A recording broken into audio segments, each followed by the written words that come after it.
I was telling you before the call that I genuinely believe, without any irony at all, that this film is a 10 out of 10 masterpiece. Yeah, which is crazy. And the fact that you said this is like one of your favourite films ever is insane. I don't think this is anyone's favourite film. Like. Well, let me just justify myself before everyone stops listening, which is that...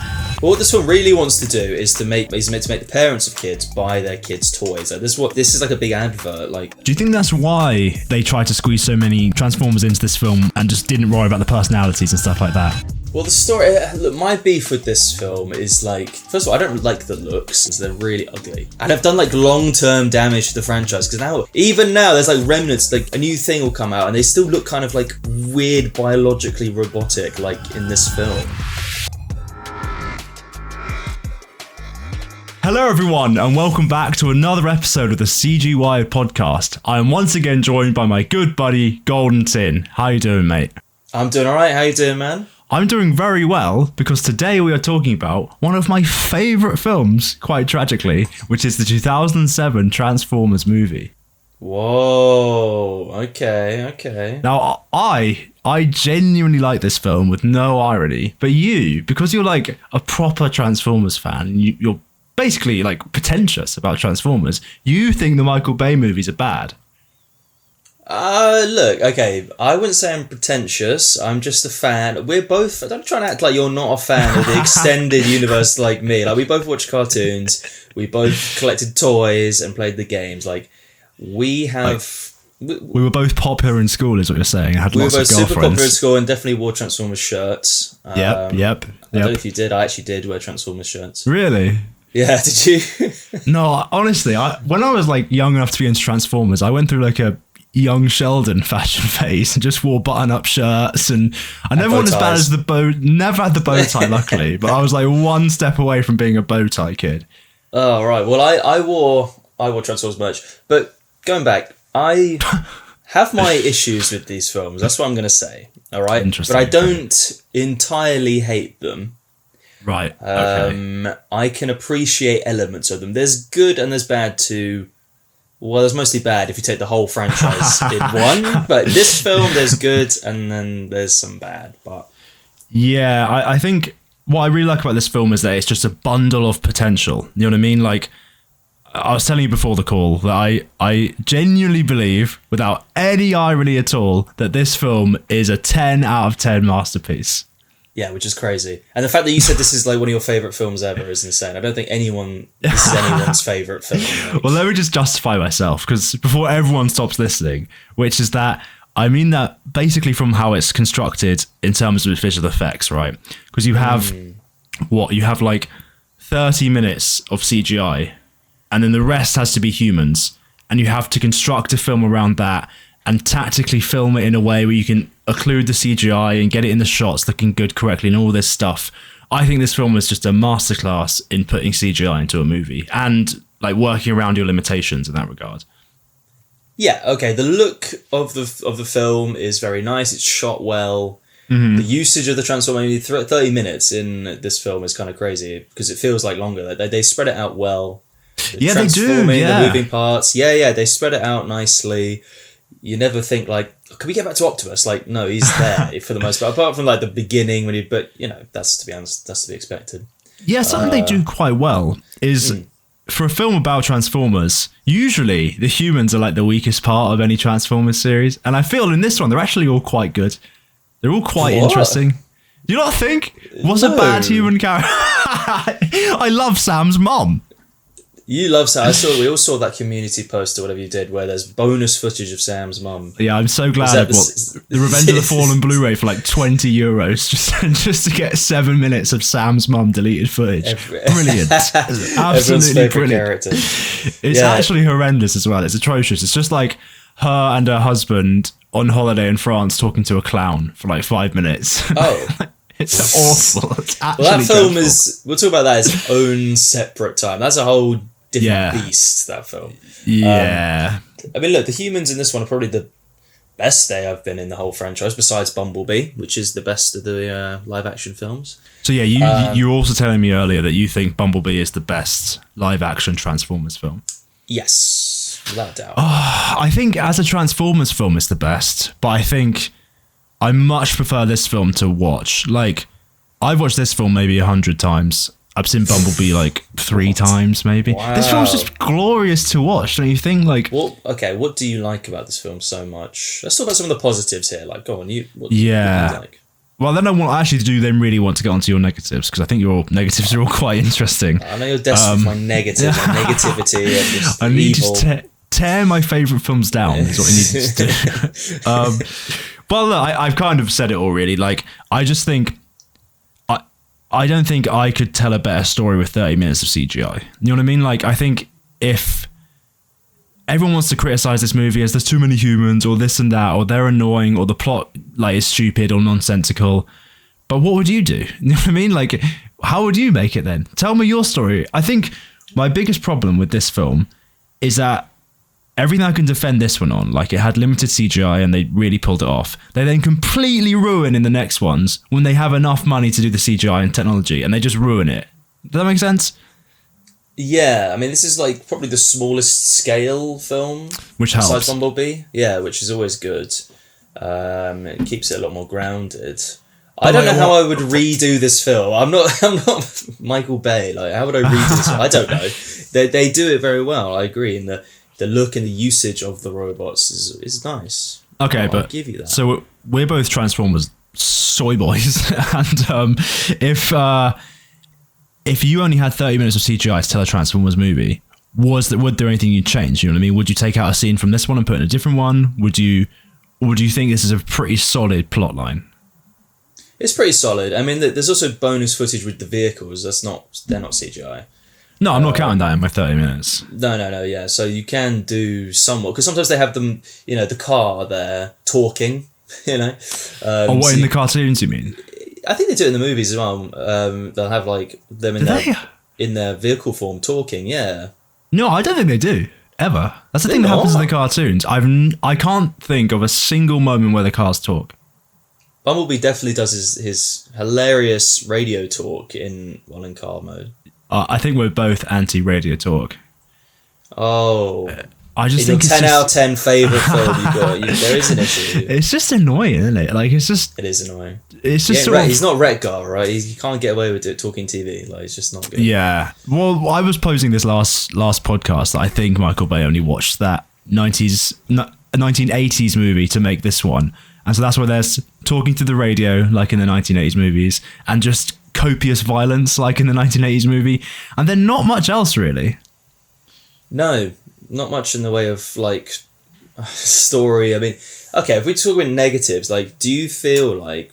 First of all, this film has a bunch of nobodies in it, like, it's particularly on the Decepticon side, or only on the Decepticon side. Like, we've got Megatron Starscream, yeah, and then a bunch of nobodies. Like, who are you? Who are these people? They've got, like, no personality. Starscream, I think, only has about 2 lines in this whole film, or something like that. Yeah, you know what? That's one of the few things they made really good in Revenge of the Fallen, is they actually changed Starscream from being like a nobody Decepticon into a whimpering, coward, sycophant baby. Like he should be. Yeah, but in this movie, Starscream has a really sick voice, actually, which is not fitting at all. No. But for his 2 lines of dialogue, he sounds really cool. I mean, Starscream's really cool in this movie. He's doing flips and tricks, and he's like taking on multiple Autobots at once. They just make it pretty cool, which we were saying last week, he's number 2 for a reason, so... Yeah. I kind of respect that. Starscream always has this thing going on where, like, he's competent. There's often a thing in Transformers where Megatron doesn't show up for a while. Like, he's like... Starscream shows up first, doesn't he? And then you get Megatron later on. Yeah.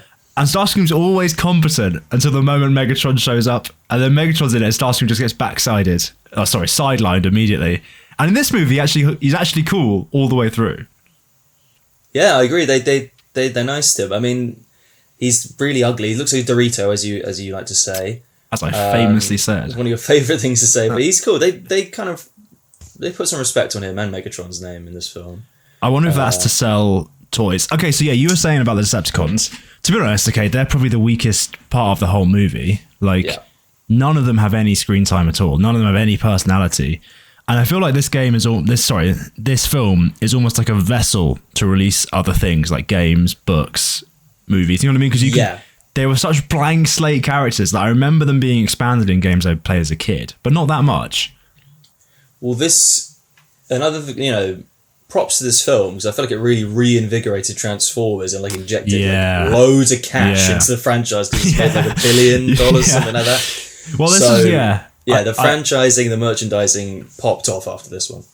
I always feel like, again, I'm quite sympathetic towards this film, and even the sequels I can say a lot of positive things about, but I feel like the average Transformers superfan who hates these movies has to be able to say like, but they did a lot of good for the overall franchise. A lot They of really good. did, yeah. And these films are like a time capsule of the era, like with like What do you Linkin mean? Park and stuff like that. And like you don't get films like this anymore. You know, the way it looks and like the sunlight and the teal and the tan and everything. Like I'm editing a video on Revenge of the Fallen right now, and I'm trying to find good frames for the thumbnail. Like, you want a frame where the robots look like really visible and stuff like that, but there's so much like sunlight and shadowy lighting and dramatic looking stuff. You never can find a good frame of them, which is good. It's great for the movie, and it just shows something I read when I was doing my research for this film was they didn't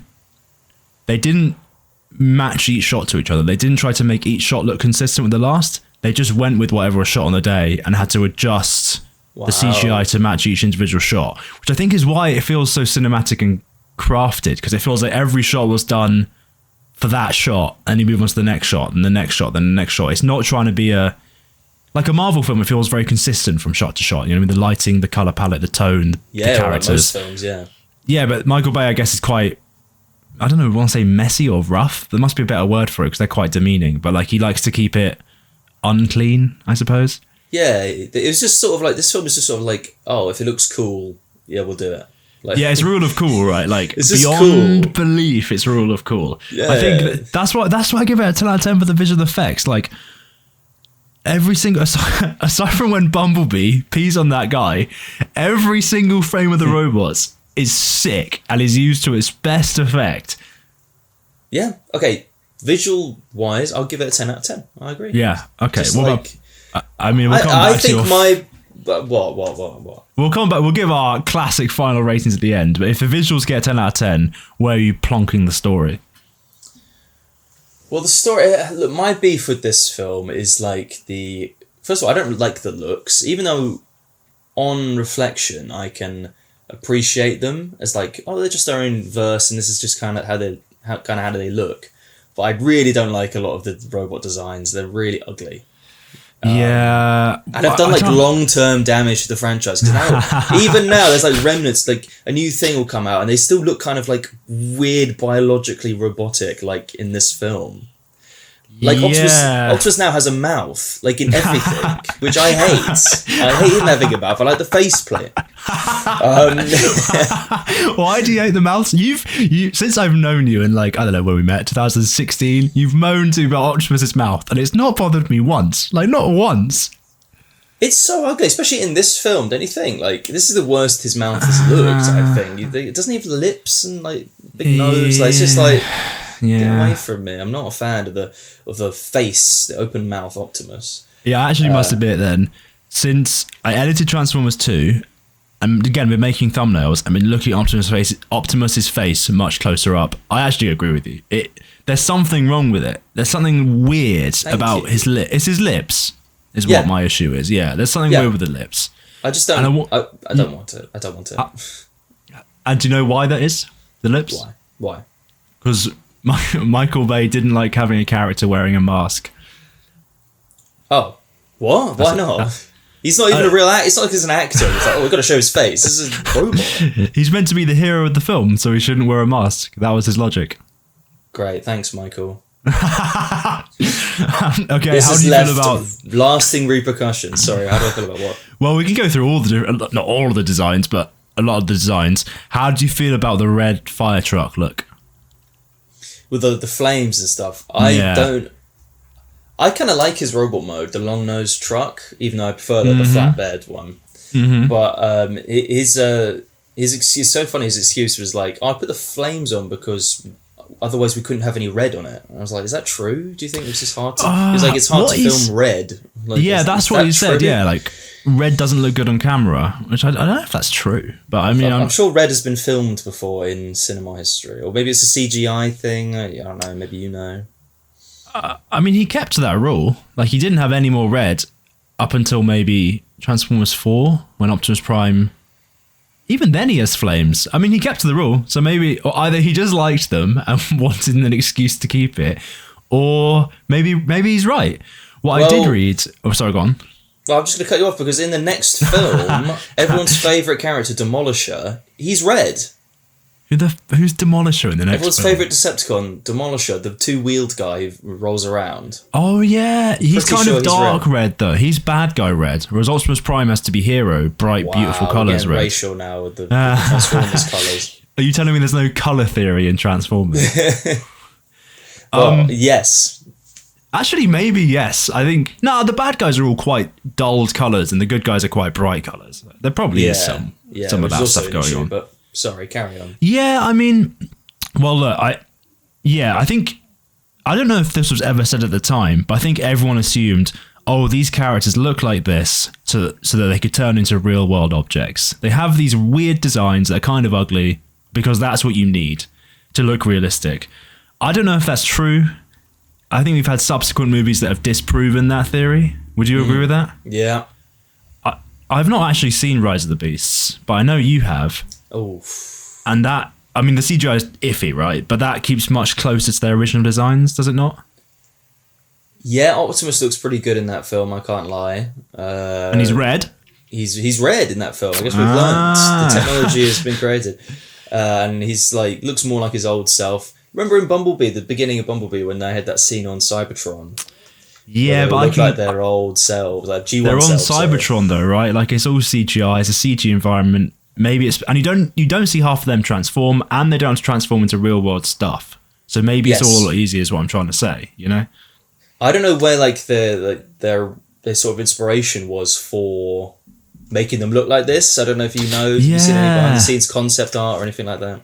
Well, I was saying last week that somehow part of this film leaked onto the internet, and the original, like back in the day, right, 2006 or something, and the original Megatron design leaked onto the internet, and it got massive backlash. Like, he doesn't look anything like Megatron. Megatron looks like this, you know, he has the bucket helmet design and stuff. And so Michael Bay went and redesigned Megatron, and we got the one in this movie that looks nothing like Megatron. He looks awful. Megatron has never looked good in any of the live action films. Let me think. They've really kept to this design, like kind of throughout. Whereas I think Optimus, he kind of looks the same, but he has definitely visually changed. Whereas Megatron's just a grey sort of blob in a lot of things. Besides maybe the third film where he's the truck, and they give him like the cloak. That's kind of cool, but he still is ugly. Yeah, I like his design in the second one as well.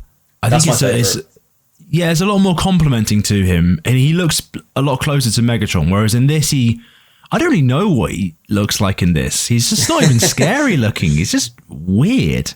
Yeah, he's just a weird sort of mess. I don't know. He's probably my least favourite design out of all of the characters. Yeah, I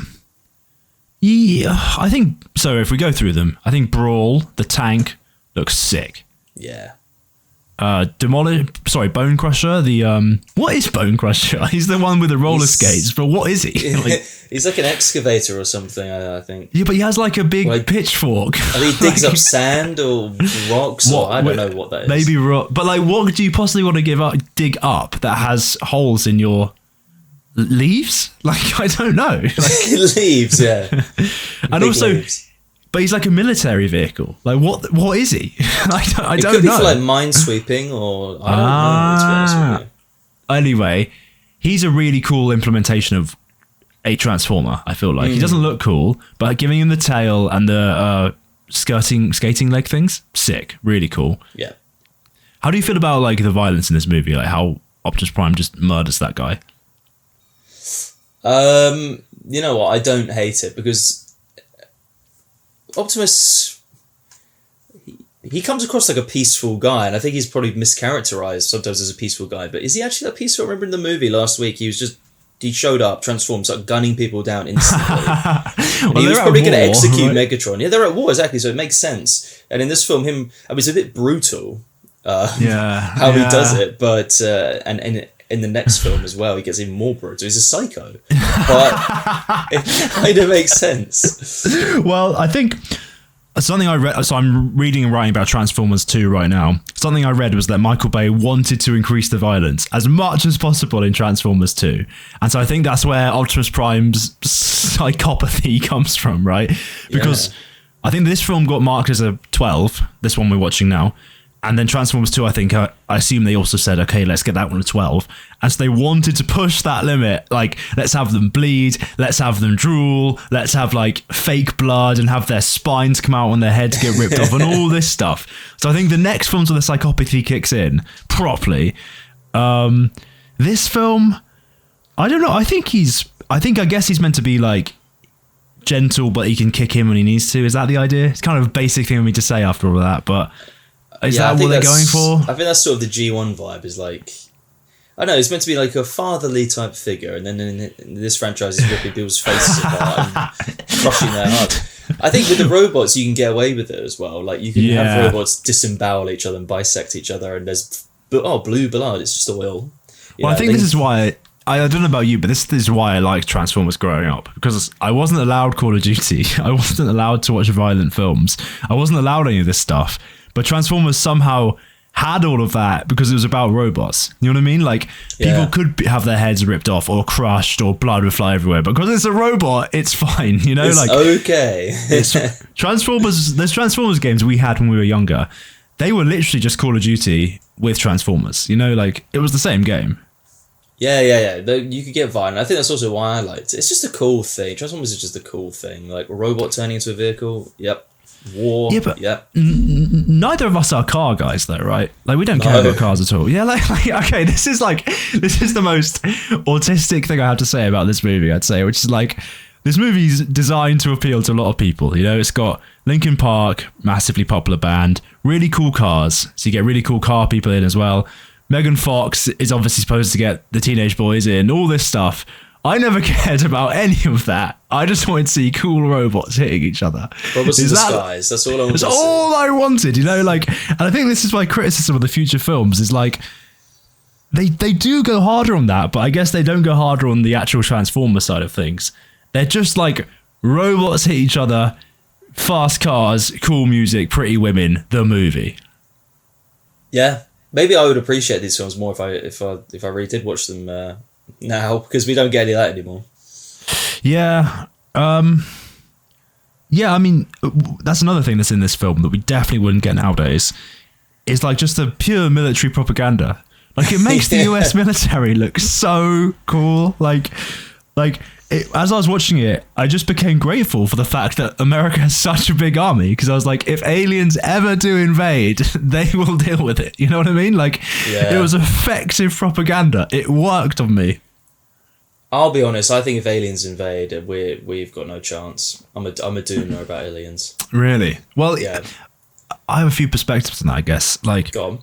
I feel like if aliens have the technology to travel here and come to Earth and all this blah, blah, blah, you'd hope they're advanced enough to the point where they're not going around killing people, right? Like, you'd hope they, like, evolved out of that to come here. Thoughts? Yeah, or they might be, like, kind of... They might try and be a bit colonial and be like, well, we're going to take over, but we'll give you stuff. Yeah. That's probably the best we can hope for. I mean, it got a bit worse than we've already got. Let's be real. Yeah, I mean, maybe we could do some aliens, spice things up a little bit. Yeah. I mean, I guess the only alien scenario we have a chance is, like, if a meteor crash lands here and you get, like, Tyranids, but not many. You know what I mean? Like, that'd be awful. Tyranids are aliens in Warhammer, by the way. They're like, they're like xenomorphs, aren't they? Like little organic aliens that breed really fast. Big but like, bugs. I mean, it would be awful, but if it's just like a small force that we could contain, then we might have a chance, right? Like, if they can't spread quickly enough and we could wipe them out, then you'd be really grateful for America. Yes. Well, I think, or hopefully any army could take out a small group of little bug things. I guess so, yeah. That's sort of the worst case of alien scenario to me is mindless sort of bio creatures just sent here to just breed and grow and just take over and eat everything, like bugs, basically. That's, to me, worst kind of alien. Transformers, giant robots, also really bad kind of alien. Bad because they don't share any needs with us, right? They could just terraform us and wipe us out. Yeah, they just step on you. Like this is not good. Well, at least like a bio threat might want water and maybe would keep us around, or some. I guess they'd wipe us out as well. They just wipe us out. Simple as. But Transformers, I guess, don't have to eat. They're not going to eat us or anything. They could enslave us, whereas a biomass of bugs would eat us. Probably.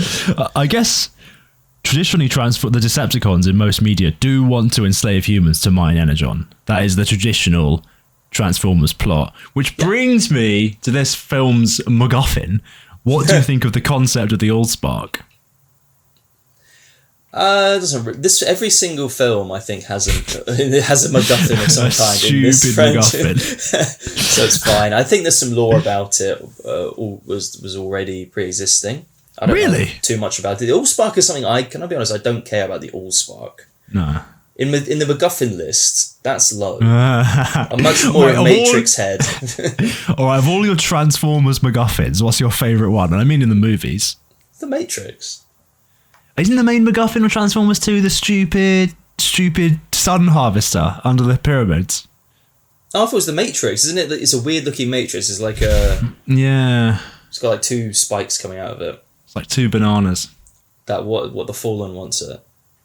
I guess so. I don't remember that film. There's a sky beam and then there's You're watching it next week, mate. There's no sky beam in Transformers 2, actually. There is in 3. The pyramid. You're thinking of 3. No, I don't think it ever turns on. Optimus blows it to bits. Spoiler alert. They were going for a sky beam for sure, though. Yeah, that was like a proto soft launch sky beam for the third film. And what even happens in the fourth film? Like, what's the ending thing? So there's another fight in a city. Huh? The fourth film? Yeah. Oh, I was thinking like, okay, we could do all the Transformers films. And I thought, 1, 2, and 3, that's fun. I like them. They've got merits. You know what I mean? Things I like. And I was like, I just don't want to watch 4 and 5. I just don't want to. They're rubbish. Like they're actually, it's really harsh to say to a movie that probably a lot of people worked on. It's rubbish. I don't enjoy it. So I couldn't tell you the ending. Do you have a point where the visual effects start to get worse in the franchise? Do you know that? Or I want to say something nice about Age of Extinction, which is the fourth one, before we move on, which is okay. There's one really good scene in Age of Extinction where Optimus Prime gets captured and he's on like a lockdown ship, who's another good bit of Age of Extinction, is Lockdown. He doesn't really do much, he just walks around and has sick music. And, like, I like Lockdown, yeah. There's a bit where the Autobots alone, with maybe like one human, break onto Lockdown ship and have to free Optimus. And it's like a scene out of a cartoon. It's really nice. The Autobots like talk to each other, they kind of bicker a bit, but they have a bit of banter, but they're also actually competent, they fight stuff. That's like 4 minutes of a really good Transformers film in an otherwise mess of a film. I do actually remember that scene. Now you've told me. No, that's stood out to me. Did you know in Age of Extinction, there's one on-scene transformation? I didn't know that, really. That's to answer your visual effects question, I guess. Oh, okay, right. Because it's those stupid cubes. You remember that? Yeah, there's like Galvatron, and he turns into cubes. All the Decepticons turn into cubes, and every Autobot transformation is off-screen except one, which is where the helicopter guy, I don't know who that is, it Blur? Like the ninja helicopter guy who has like the samurai face and everything. He turns into a helicopter in a wide shot, and then the rest is off-screen, or partly. Wow. Yeah, it's not... when did the visual effects go off a cliff? I think they actually look good until they always look good, don't you think? I think Rise of the Beasts. In number 4, I remember Lockdown's face turning into like a gun. Do you remember that? That looking cool. It looks cool, but it's stupid. It's silly, I'm going to be honest, it's silly. Oh, it's silly. It's bloody silly, isn't it? I'd say the visual effects don't go off the cliff until Rise of the Beasts. Would you say that's fair? Rise of the Beasts was pretty ugly. Did you see like the Iron Man's kind of scenes, didn't you? Only on like crap uploads. I need to sit down and watch it, but I figured what's going to happen is I'm going to cover every Transformers video eventually, so I might as well not torture myself twice and play that movie twice. I might as well wait until I have to watch it. Is it that bad? I'll put it above. I don't even remember the fourth film, but I'll put it above The Last Stand for sure. Like, it was not a slog to watch. Oh, okay, right. But with that one, it was personal because to everyone listening, Beast Wars is our favourite Transformers. It's very good. Thing. Yeah. So what is Beast Wars? What is Beast Wars? Beast Wars was a continuation of G1 made in the 90s, set way later on, but also so G1 is the original series. G1 is the original cartoon, sorry. And it's a small group of Transformers gets stranded on Earth, called they're the Maximals, and you've got the Predacons. Both get stranded on Earth, but like prehistoric Earth, Jurassic, whatever. Yeah. And they've got animal modes. Yeah. Yeah, and I think it's got just really nice characters. It's all about its character, isn't it, that carries that show quite a lot. Lots of character, lots of cool designs, cool action as well. And it's really well directed. It was one of the first 3D animated cartoons, and they go the whole hog with it. Like, they really take advantage of the fact that they've got like the freedom of animation, 3D animation. There's like crazy camera work and crazy action. It's really cool, but no one's watched it. You know, like no one's seen it in a while. I think it was quite popular when it came out. Like, oh really? Because it did have Beast Machines. It had a sequel series, so it must have been doing all right. True. And yeah, that was the thing. That's the hook they used from like 3 onwards, Transformers 3 onwards. They always had a hook of like, oh, we've got this character from the cartoons, we've got this character from the cartoons, and they never deliver. Like Transformers 3 has Shockwave. He was teased all over the marketing. He does nothing. He does nothing. He's nothing like Shockwave. He looks like him, but he Shockwave. Yeah, doesn't do anything. Shockwave's like a mad scientist. This guy's just a big monster tank. Like, he doesn't do anything. And he just gets shot in his one eye, and he goes blind, and then he gets killed. I think he gets punched by Optimus and dies. Yeah, I think he's killed by Bumblebee or something. He does die from a punch, though, I think. And then in the next one, you've got the Dinobots. The Dinobots are all over the marketing. We've got the Dinobots, and they don't do anything, do they?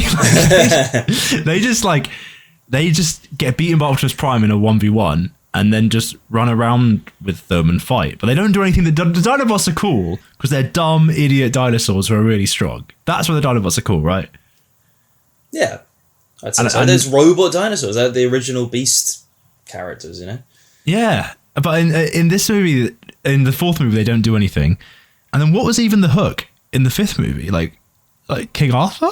Like, I don't even remember now. I don't remember. I thought the Dinobots are in that one as well, aren't they? Or they are, but they weren't the thing. You know what I mean? Because I was saying all that to go to Rise of the Beasts. The thing in Rise of the Beasts was that they were going to have the Maximals and the Predacons, right?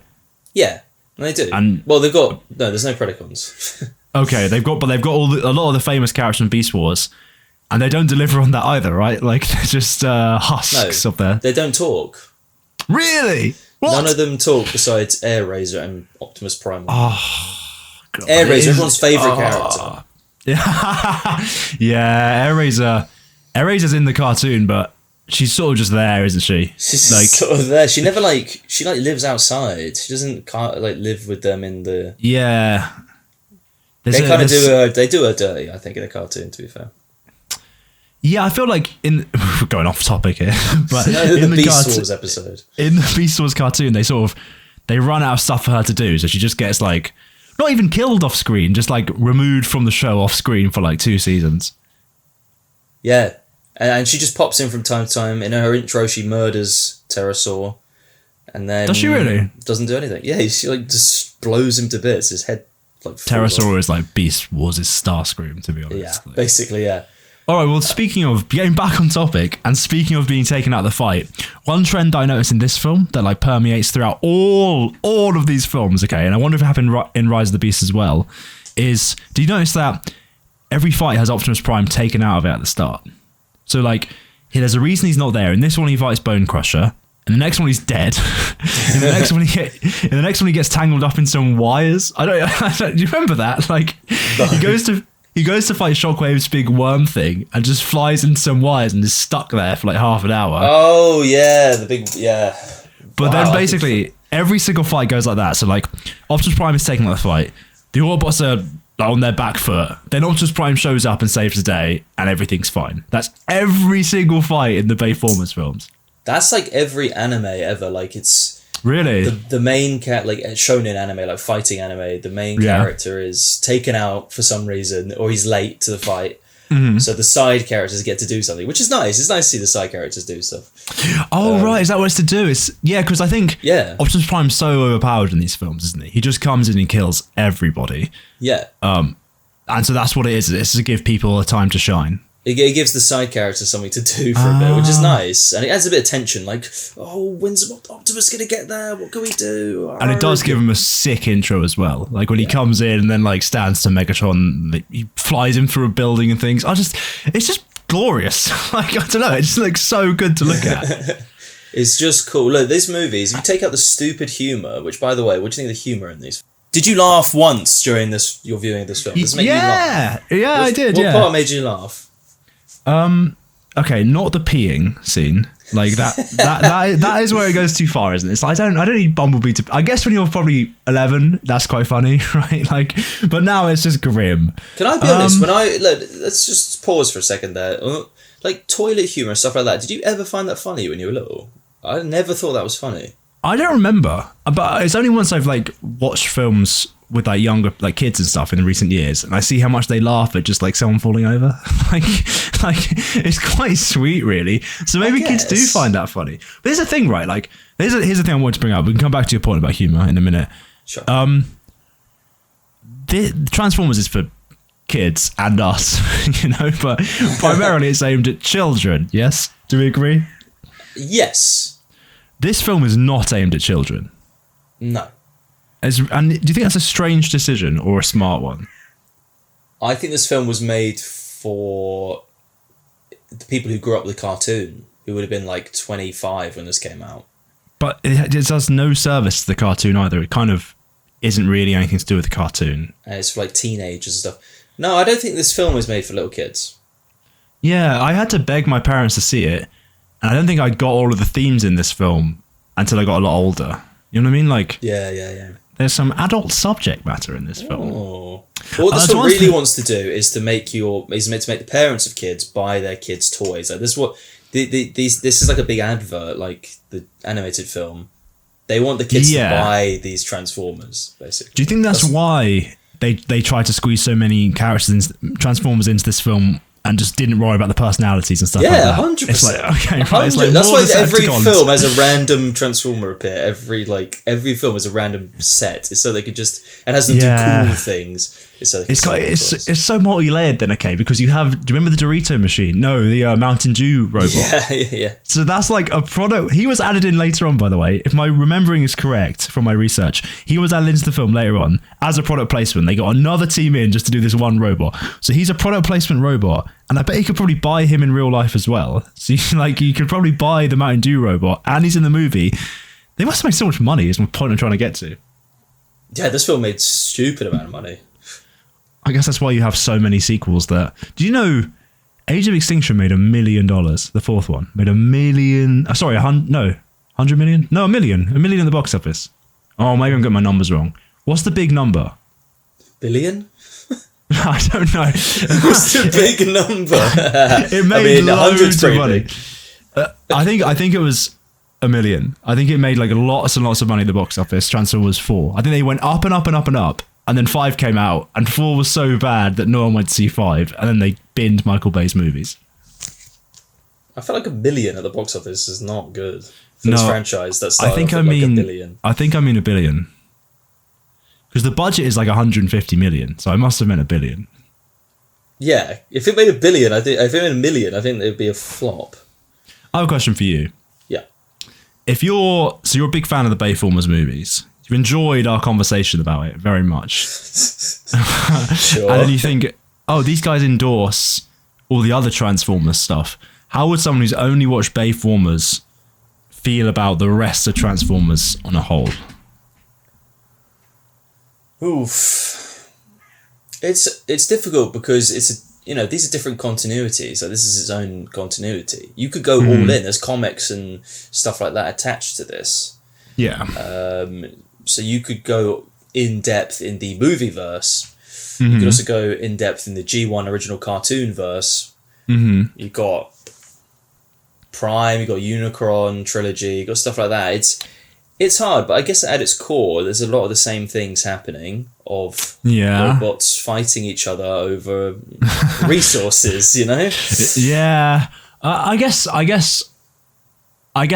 if I was into Bayformers and wanted to get more into Transformers, I would look at all the stuff that came out around when these films came out and rode the coattails, because they're probably the most accessible stuff, right? Like The video games, there was like 2 really good video games that came out. One was called War for Cybertron. The other was called Fall of Cybertron. And then there was a cartoon called Transformers Prime. That's kind of like the concept of these films, but on the telly, on the television. Would you say so? Yes, they obviously take a lot from these films, I think. The films and like Transformers Animated, I think they borrow from. Yeah, but I don't feel like a Michael Bay fan would enjoy G1 or Beast Wars. I feel they don't have whatever's in these movies. They're different. They're very different. Bayformers, yeah. Yeah, it's its own thing. There's nothing really like it, I would say. Transformers Prime tries to emulate the style in terms of like the animation and their looks, and like the soundtrack's all orchestral and stuff like that. Like I think that's the closest thing. And to be honest, it was also one of the best Transformers series. Would you say? Definitely. It's I've thought like, do I prefer Prime to Beast Wars sometimes? I think I prefer Beast Wars now, but when I was like the target audience for Transformers Prime, I very much enjoyed it, which is like 15, by the way, you know? And I enjoyed that until I was like 22, and I thought I should probably watch other television programs. Well, I'd probably still watch it. And, like, if I watched it now, I'd probably still enjoy it. Yeah, some of the dialogue's just a bit cringe and stuff like that. It's a bit corny, like cartoon and stuff. It's yeah. I would say to someone who wants to get into Transformers from these movies, I'd say, yeah, watch that or play War for Cybertron. That's what I would say. Yeah, War for Cybertron. The problem is you can't buy War for Cybertron anymore. Have you heard about this? No. So Activision had the rights to all the Transformers games, and then they let them go, and no one bought them. So like no one owns the rights to Transformers games. You can't acquire them anywhere. The servers are down. You can't buy them. It's just like lost media. If you own a copy, you're alright, but otherwise it's gone. Well, no, you can buy a disc down your like CEX. Yeah, but like, do you want to play campaign? Do you want to play on the PS3 or do you want to play on your computer? You know what I mean? Where you can like up the frame rate and it looks nicer. Or do you want to dust off your PS3 and play it? True. All right. It's not Lost though. No, Lost is the wrong one. But you know what I mean? Like it's going down the route of Lost Media, which is quite sad, really, because I really enjoyed that and I'd love to play it again. It was great, and that game. Do you think that takes from these movies? I think it does. There's a slight designs you can kind of see. Yeah. To be honest, it's just the maturity. Like the Michael Bay films are for kids somehow, to a degree, but they're also quite mature. And I think this sort of brought Transformers to its mature era. That's how I'd say it. Like before, it was all very kid-friendly and a bit silly and a bit goofy. I don't know if I agree with this point, actually. Carry on. Why? What? Go on. Well, we got the animated movie where they were literally getting shot through their chest. Yeah. Fair enough. And then in Beast Wars, like, spoilers, a lot of characters die in that as well. I guess what this did is it definitely... When we watched Transformers as a kid, it was a rubbish era for Transformers. Like, it was like these rubbish, low-budget cartoons that came out of Japan that had boring animation and pretty mid-stories. And it was like that up until this film came out. Yeah, I think this film brought it back into the public consciousness. Like, it suddenly told everyone and told adults about it. Like, Transformers, remember Transformers? Here it is again. And it's like, whoa, this is cool. And I think that's the biggest thing this film did. Like I said before, I'm thankful to this film for reinvigorating Transformers. Getting it, and getting them loads of money, getting Hasbro loads of money. I mean, yeah, I completely agree. And I guess we can slowly start to wrap this up. I just have a few questions I want to quick fire off at you. All right. What is your favourite scene in this movie, namely with the Transformers? I do like the Bone Crusher Optimus fight. I thought you were going to say, and this is my favourite scene personally. Okay, it's not my favourite scene, but it's the best like Transformers scene. It's when they're at the observatory. Do you remember that? Yeah. And there's just like them chatting on top of the observatory, and like it's just a Transformers scene. There's no humans. It's just them talking to each other for like a minute, and it's just good. This is all I want from these films, you know? Yeah. Even though you love the humans, apparently. Well, I just think, okay, right. You've got 30 minutes of robots, and so everything else has to be carried by the human characters. You can't make anyone super three-dimensional because it's meant to be about the robots. So all you can make is these sort of fun to look at and listen to caricatures for the other hour of movie you've got with them. I think they do pretty well. I mean, Megan Fox is quite three-dimensional for someone who should otherwise, like in a movie like this, you'd assume she'd just be the sex subject character, but she's actually like competent and knows things and has a backstory and all that. I think Sam's character is fine overall. Like, he's just a simple plot: get a car, get a girlfriend, get wrapped up in it. Yeah. I think the FBI agent is enough fun, like, for the character he is. Just remove his parents. Yeah, he really. Yeah, they kind of go off the wall a bit later on, but yeah. Yeah. This was something I wrote down in my notes. I was just trying to look for it. Oh yeah. Over time, given the legacy. So at the time when you watched this, how did you feel about it? And then given the legacy and the impact of the future films, how do you feel about this film now? I think I like this film more now than I did back then. Really? Yeah. That's mad. I was obsessed with this film. I didn't hate it. I don't think I even saw this at the cinema. I think I saw it a bit later on. Wow. Okay. But this film, as much as I'd watched Transformers and been into it a little bit before, this one really got me into it because I started getting the toys from it. The little ones. Ah, okay. And I continued to do it. It worked. It did its job. It worked. I got a Megatron and an Optimus. Nice. When I was on like a trip to Wales. The little Legends tiny figures, yeah. And I was just having so much fun with them. I was like, wait, it's two things. But then what happened when you saw the next ones? They got like progressively worse. It just got stupider, and it was just kind of like, I like this franchise, and I know I sound like a fat sweaty nerd, but like these films kind of seem like they're taking the mick a little bit, and just I agree. I mostly agree. I think I really was obsessed with this film when I was younger. And then I think as the other ones came out and tainted it more and more, I was like, I don't like. Do I want to hitch my wagon to this franchise? And I kind of dropped off it. And the last few years, I really came to appreciate this first one. I really think it did something quite special within its limits. You know, as I said earlier. Yeah, it was probably contaminated by the later installments, I would say. And I'll say with the humans, there's definitely been worse humans throughout the franchise than this film and these ones. So who's that one who just kicks people? What's his name? What, Kicker from Transformers Origin? What's he do? He just kicks people. That's his whole personality. I don't think he kicks anyone. I think he's just called that because it's okay. I swear you told. I couldn't. There's one of the cartoons we had when we were younger. It was called Transformers Energon. That even 5-year-old Ben realized was terrible. But I couldn't stomach it. But you told me once his name was Kicker because he kicks people. Did I? I've not thought about Kicker in years. I think maybe he does kick people. I think in episode 1 he kicks people. I don't know. I think one of the reasons why Beast Wars, the prehistoric one, is so good is because there's no humans, and if they are, they're like cave people who don't get up to much. You know, like they just smash rocks together, and like humans really do drag Transformers down. And I think that's why I disliked this film for a while. I was like, oh, the humans, they ruin it. Oh, they're rubbish. But they're fine. They do the job. You know what I mean? Like, I think where it goes too far is maybe the hacker guy.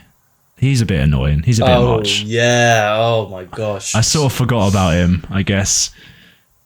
All right, more rapid fire questions. What does this get right about Transformers? Okay, what does this get right about Transformers? I mean, it's got the basics down. It's got like the backstory, the war and stuff like that. What does it get right about Transformers? They transform. It's just the fundamentals, right? Like, that's what I'd say. Like, I'd actually say not much because like we said, there's no personality to a lot of them. Only Optimus has personality, really, doesn't he? And Jazz. Oh yeah, what do you think of Jazz's death? Jazz's death. That's sad, to be honest with you. That seemed unnecessary. I think one of them had to die to set the stakes. One of them had to die, didn't they? I'm surprised it wasn't Ironhide. Ironhide, I think they knew would sell toys. He's like the badass guy with the big guns. You know what I mean? He's turns into a truck. Yeah, you're right. People are going to buy. I never thought he was cool as a kid, but I think most people I knew, most people who weren't, again, hardcore Transformers fans, they like Optimus, they like Ironhide. You know what I mean? They're the only ones they could name as well. Yeah. I think Ironhide is really ugly. Like, he might have the worst Autobot form. Look, I like his cannons. The cannons are cool, but his face is just like, what's happened? Yeah. Like He's not red in. either. He should be red. He should be red. And apparently, by the way, black was a nightmare to do. Black was really hard to do on camera because he's dark in dark scenes, trying to reflect lights off him and stuff like that. And black is super reflective. He had to reflect basically perfectly, which computers weren't really ready to do back in the day. So I don't know how black is any harder than red. Yeah, so that's okay, but we can't make Optimus just red. We have to give him fire. All right, any more little questions for my little super fan here? Here's a one. If they made a Transformers movie now, and you have the ability to make more CGI, so but if you have too much, it'll end up looking like Rise of the Beasts. What would you do? If I could make my own Transformers film? Yeah, today. I would really want CGI. With what, sorry? So you could get a lot more CGI in it because it's modern. Honestly, I think Transformers should be an animated film, and they should do one set on Cybertron. Are you having a laugh? A good one this time. A good one this time. This charlatan who pretends to be a fan of Transformers refuses to watch Transformers 1 for reasons I cannot comprehend. Because it looks corny. Yeah, the advert's bad. The advert, honestly, I think that film should have won an award for the worst. I've got knife hands. The worst marketing of all time. I remember we watched that at what is it, Five Guys Burgers and Fries, and just cringed the entire time. But it's actually a good movie. Yeah, I'll have to take your word for it. All right, let's wrap this up then. What would you give this movie out of 10? This movie to me is a solid 6.6. Really? That is brutal. Oh, I would give it a completely biased 9.9 out of 10. 9 out of 10. Why is it not? Is it because of the P joke? Why is it not a 10? I just can't, in good conscience, actually say it's genuinely good. You know what I mean? I can defend this from a technical perspective and a filmmaking perspective, but it does kind of butcher Transformers in a lot of ways, and the plot is a bit stupid in places. Fair enough. So it only gets 1 point knocked off for the plot being stupid in places. Point one. I gave the animated movie 9 last week, which is just okay. Fine, 8. You happy? You happy with 8? Yeah, I'm happy with 8. And how many booms would you give it? This gets 4 transformations out of 10. Hell yeah! All right, let's wrap this up. Thank you for watching, everyone. Right, thanks, Tune in next week when we talk about Transformers again. Yay! All right, bye. Bye.